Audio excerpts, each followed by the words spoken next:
Tetapi di sini firman Tuhan berkata, aku tidak takut bahaya.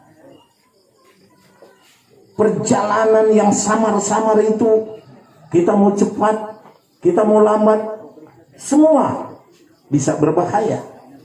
Karena semakin lama semakin gelap. Apalagi kalau dalam lembah, di ladang mungkin perjalanan itu bisa ada ular, bisa macam-macam bahaya. Tetapi Daud katakan, aku tidak takut bahaya. Jawabannya, sebab engkau besertaku. Jadi ada Tuhan yang menyertai, sehingga ketakutan, kesulitan, keputusasaan, duka, semuanya itu dapat dihapus oleh Tuhan. Karena dialah yang menerangi kita. Hal ini sangat jelas di mana 2 Samuel 22 ayat 29 dikatakan begini. Kalau saudara membacanya, karena engkaulah pelitaku ya Tuhan, dan Tuhan menyinari kegelapanku. Jadi janji Tuhan, dan Daud tidak takut berjalan dalam kekelaman yang sedang menuju kepada kegelapan yang pekat itu. Dia tidak takut, karena engkaulah pelitaku ya Tuhan, dan Tuhan menyinari kegelapan tersebut. Nah, kalau Tuhan sudah ambil alih kehidupan kita, Tuhan yang mengambil alih kehidupan keluarga di tempat ini, apakah kehidupan mereka akan terus diliputi ketakutan, kedukaan, kesulitan, keputusasaan? Karena Tuhanlah pelita kehidupan kita. Dan Yesus sendiri mengatakan bahwa kalau kita diterangi, dari dalam hati kita juga akan ada terang.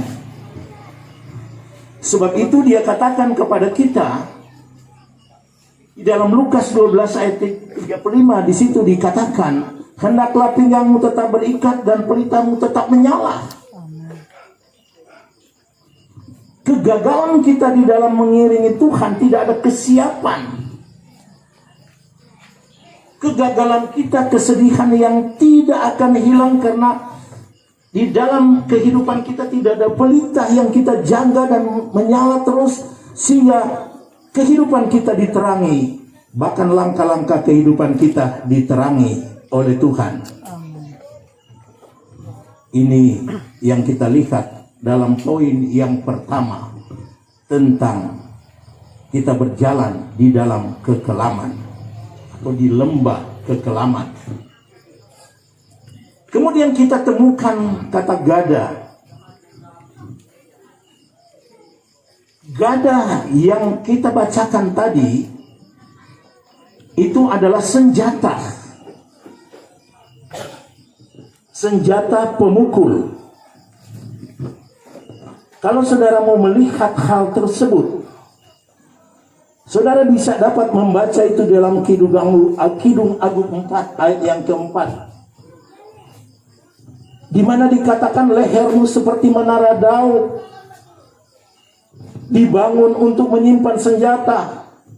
Ada 1000 perisai tergantung padanya dan gada para pahlawan semuanya.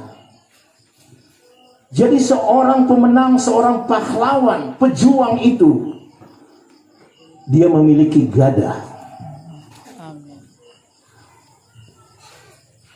Gada ini tidak menyusahkan. Gada ini memberikan pertolongan yang berbicara tentang kekuatan Allah yang harus ada dalam hidup kita.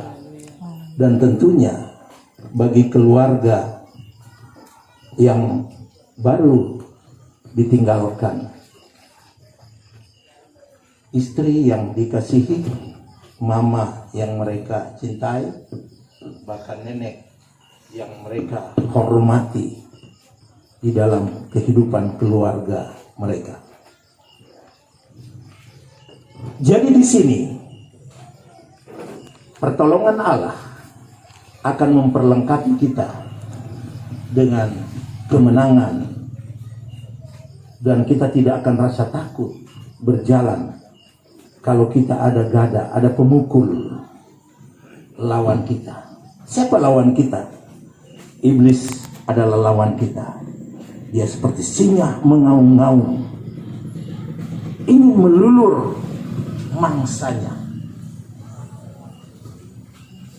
Jadi gada ini memberikan kekuatan dan ketenangan, dan ini merupakan penghiburan kita menghadapi masalah dan persoalan yang bisa datang bertubi-tubi dalam kehidupan kita umat. Dan yang ketiga, tongkat. Dan kita kenal di sini, dan kita sudah membaca tongkat penghiburan.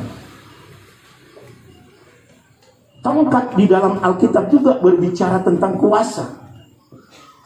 Saudara tahu tongkat Musa?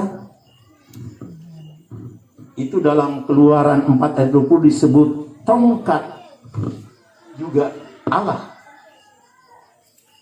Kalau saudara perhatikan di sini, kita melihat di sini Keluaran 4 ayat 24, kemudian Musa mengajak istri dan anak-anaknya lelaki, lalu menaikkan mereka ke atas keledai, dan ia kembali ke tanah Mesir, dan tongkat Allah itu dipegangnya di tangannya. Dan kita sudah tahu riwayat tongkat ini. Tongkat ini berperan penting di dalam bangsa Israel yang diperbudak itu akan dilepaskan dengan 10 bala. Tongkat ini juga, tongkat Harun dan tongkat Musa itu berperan penting, terutama untuk membelah laut. Tongkat Allah yang dibawa ini memberikan pertolongan kepada mereka di dalam masalah. Musuh-musuh mereka bahkan dapat dikalahkan dengan tongkat ini. Kehidupan kita juga ada berbagai macam masalah, peperangan rohani. Dengan ditinggalkan ibu yang dikasihi ini, ada peperangan rohani. Seakan-akan doa kita itu sulit sekali untuk kita naikkan. Kalau kita bertanya kepada keluarga yang ditinggalkan, anak yang ditinggalkan, rasa-rasa mereka berdoa itu sulit sekali. Itulah peperangan yang harus dimenangkan supaya mereka bisa berdoa dengan plong, dengan hati yang sungguh-sungguh. Juga disebut tongkat kerajaan. Mengapa kita harus memiliki tongkat kerajaan? Karena kita juga ini adalah anak raja. Sebab itu ada anak sekolah minggu yang berkata dan bernyanyi, aku anak raja, engkau anak raja, kita semua anak raja. Sebab itu dikatakan dalam Ibrani 1 ayat 8, tetapi tentang anak ia berkata, takhtamu ya Allah tetap untuk seterusnya dan selamanya, dan tongkat kerajaanmu adalah tongkat kebenaran. Amen. Jadi tongkat itu bisa kita miliki, yaitu tongkat kerajaan, karena kita ini adalah anak-anak kerajaan, bahkan dibilang anak terang, dan kita memiliki tongkat kebenaran. Dan tongkat ini juga, kalau saudara tahu, ini menggambarkan tentang Roh Kudus, menggambarkan tentang Roh Kudus. Roh Kudus sebagai penghibur kita yang diutus oleh Bapa melalui Yesus. Sebab itu tongkat itu adalah tongkat penghiburan juga yang kita baca tadi. Kalau dia Roh Kudus, kalau dia berhubungan dengan Roh Kudus, Benar dikatakan oleh Yesus dalam Yohanes 14 ayat 26. Tetapi penghibur, yaitu Roh Kudus yang akan diutus oleh Bapa dalam namaku, Dialah yang akan mengajarkan segala sesuatu kepadamu dan akan mengingatkan kamu semua yang telah kukatakan kepadamu.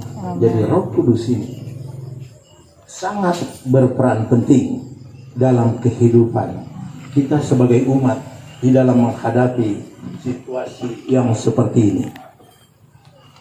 Juga Yesus meneruskan itu di dalam Yohanes 5 ayat 26. Jikalau penghibur yang akan kuutus dari Bapa. Yesus yang mengatakan ini, dia katakan, jikalau penghibur yang akan kuutus dari Bapa. Jadi sudah ada dua pribadi di sini, Yesus dan Bapa. Kutus dari Bapa datang, yaitu roh kebenaran yang keluar dari Bapa. Perhatikan, roh kebenaran dan tongkat tadi juga adalah tongkat kerajaan, tongkat kebenaran. Yang keluar dari Bapa, ia bersaksi tentang aku. Dan kita akan melihat bahwa roh kebenaran ini atau tongkat kebenaran ini, yaitu yang berbicara tentang kuasa Allah, itu akan menuntun kita kepada kebenaran. Tapi apabila ia datang, yaitu roh kebenaran, ia akan memimpin kamu ke dalam seluruh kebenaran, sebab ia tidak akan berkata-kata tentang dirinya sendiri, tetapi segala sesuatu yang didengarnya itulah yang akan dikatakannya, dan ia akan memberitakan kepadamu hal-hal yang akan datang. Inilah pekerjaan dari roh kebenaran yang diutus oleh Allah Bapa melalui anaknya. Jadi Bapa, Anak, dan Roh Kudus bekerja dalam hidup kita, menuntun, membimbing dalam kebenaran, memberi kemenangan dan penghiburan bagi kita sekalian. Amen. Sebab itu, marilah kita semua dan khususnya keluarga yang dirundung duka nestapa, berpeganglah kepada Tuhan, berharaplah kepadanya, karena dialah pelita itu, dialah terang itu. Di dalam kekelaman, di dalam kesulitan, di dalam berbagai macam tantangan, duka nestapa, Roh Kudus penghibur kita. Tongkat kerajaan, tongkat Allah itu akan memberikan penghiburan. Tuhan Yesus memberkati. Amin.